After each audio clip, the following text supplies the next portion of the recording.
Bienvenidos a este nuevo vídeo. Os voy a mostrar cómo arreglar esta radio que no me funcionaba la pantalla, porque en estas radios más antiguas que se desmontaban las pantallas para que no robaran la autorradio, llevan aquí una conexión con una tira flexible de circuito impreso que se rompe, entonces deja de comunicar, deja de sonar y no hace nada.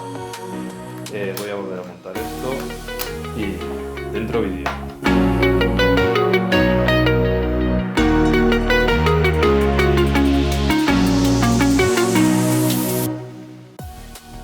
Como podéis ver, aquí os muestro la antigua y la nueva. Ya veis que una está partida por la mitad.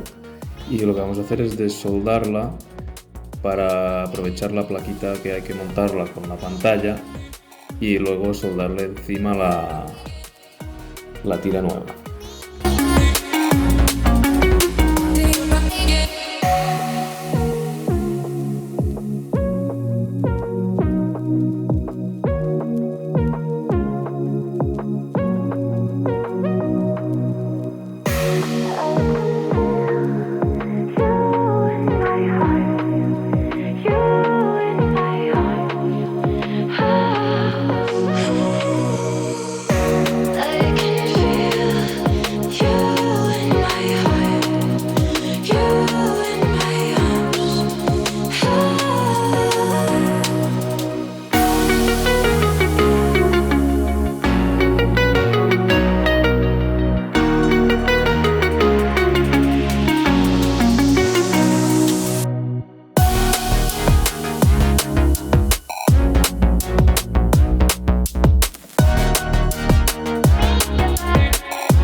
Around you now, it's trapped inside the pain. Maybe I should stay in the dark after you had into a place so far away. All those crazy thoughts are going